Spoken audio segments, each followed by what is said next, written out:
દોસ્તો, મારી કુછ જૂની મોજ ચેનલમાં આપનું સ્વાગત છે। આજના વિડીયોમાં આપણે વાત કરવા જઈ રહ્યા છીએ કે ઠાકોર ફેમિલીમાં આજે આ શું થઈ ગયું। દોસ્તો, પૂનમ ભાભીની અચાનક તબિયત Oh my બગડી, તેઓ god. હોસ્પિટલ ગયા અને તેમને તો જુઓ બોટલ ચડાવવી પડી, અચાનક તેમને એડમિટ કરી દીધા। અરે દોસ્તો, અચાનક તેમને આવું શું થઈ ગયું અને બધા લોકો પરેશાન। અરે વારંવાર પૂનમ ભાભી કેમ બીમાર થાય છે અને ઘરમાં આજે આ કુકર ફૂટતા ફૂટતા કઈ રીતે બચી ગયું? અરે મોટી દુર્ઘટના ઘટતા બચી ગઈ। દોસ્તો, આ બધું કઈ રીતે થયું બધું જાણવા મળશે તમને મારા આ વિડીયોમાં। મારી ચેનલ ઉપર નવા હોય તો ચેનલને ફટાફટ લાઈક શેર એન્ડ સબસ્ક્રાઇબ કરી દો। Full video in Thakor family blog channel દોસ્તો, ફૂલ વિડીયોની લિંક ડિસ્ક્રિપ્શનમાં મૂકેલી છે, ત્યાં જઈને તમે આખો વિડીયો વોચ કરી શકો છો। આવી ટૂંકી ટચુકડી લાઈવ લેટેસ્ટ એન્ડ ટ્રેન્ડિંગ માહિતી મેળવવા માટે મારી ચેનલને સબસ્ક્રાઇબ કરવાનું ભૂલતા નહીં। તો દોસ્તો, વધારે રાહ ન જોડાવતા આપણે વિડીયોની શરૂઆત કરી દીધી છે। તમે વિડીયોમાં લાઈવ જોઈ શકો છો કે સંજયભાઈ આજે થાર ગાડી ચલાવી રહ્યા છે અને બાજુની સીટ ઉપર પૂનમ ભાભી બેઠા છે। આ બંને લોકો જઈ રહ્યા છે હોસ્પિટલે। દોસ્તો, પૂનમ ભાભી થોડા ઘણા દિવસોથી બીમાર હતા, તેમની તબિયત સારી ન હતી, તેમને થોડી અશક્તિ જેવું લાગતું હતું। તો ફાઇનલી બંને જણા આ થાર ગાડી લઈ અને જઈ રહ્યા છે હોસ્પિટલ। ઘરે વિયુ તો તેની મમ્મીને બહુ યાદ કરી રહી છે, કહે છે કે મારી મમ્મી ક્યાં ગઈ?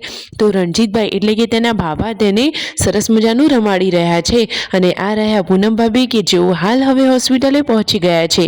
તો દોસ્તો, હવે હોસ્પિટલે જઈ ડૉક્ટરે તેમને શું કહ્યું, તેઓ વારંવાર કેમ બીમાર થાય છે અને અચાનક જ આવી બીમારી કેમ આવી ગઈ? અને આ શિલ્પા ભાભી યશુને હિંચકો ખવડાવી રહ્યા છે, તો યશવી પણ પડી ગઈ હતી, તો તેને પણ માથામાં વાગ્યું હતું, તો એ પણ લોકો હોસ્પિટલ જઈને આવ્યા। અને આ રહ્યા પૂનમ ભાભી, જુઓ તો ખરા કે સંજયભાઈ તેમની કેટલી કેર કરી રહ્યા છે। અરે દોસ્તો, પૂનમ ભાભીને તો બોટલ ચડાવવી પડી, તેમને તો બહુ જ અશક્તિ આવી ગઈ હતી, તો એનર્જીની બોટલ ચડાવી છે। જુઓ તો ખરા બિચારા કેવા થઈ ગયા છે। અરે દોસ્તો, બધા લોકો કહેતા હતા કે બીમાર છે, હોસ્પિટલ લઈ જાઓ, તો ફાઇનલી સંજયભાઈ તેમને હોસ્પિટલ લઈ ગયા અને તેમને બોટલ પણ ચડાવી દીધી। હવે બોટલ પૂરી થઈ અને દવા લઈને તેઓ ઘરે જવા માટે નીકળી ગયા છે।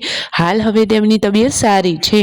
દોસ્તો, પૂનમ ભાભીને હવે કમ્પ્લીટ સારું થઈ જાય અને બધા જ લોકો કુશળ મંગળ હળીમળીને રહે એવી જ પ્રાર્થના। જુઓ તો ખરા તેમના ચહેરા ઉપર સ્માઇલ આવે ત્યારે જ આપણને ગમે, સાચી વાત ને? આમ તો તેમને બીમારી હતી તો તેઓ ઉદાસ ઉદાસ રહેતા હતા।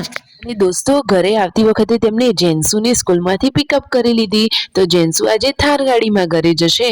જુઓ તો ખરા। અને દોસ્તો, વચ્ચેથી આ શું ખરીદી કરી, તો પૂનમ ભાભી થોડું ઘણું શાકભાજી અને ફ્રૂટ ને એવું બધું લેવા માટે ગયા હતા, તો સંતરા, પછી સિંગોડા અને ઘણું બધું એવું શાકભાજી બધી જ શોપિંગ કરીને ફાઇનલી હવે તેઓ આવી ગયા છે। હવે થાર ગાડીમાં બેસી અને તેઓ ઘરે જઈ રહ્યા છે। દોસ્તો, પૂનમ ભાભીએ તો જુઓ કેટલું સરસ મજાનું જેકેટ પણ પહેર્યું છે। અરે ઠંડીની સિઝન છે, તો તમે પણ તબિયત સાચવજો। વિડીયો ગમે હોય તો લાઈક શેર એન્ડ સબસ્ક્રાઈબ।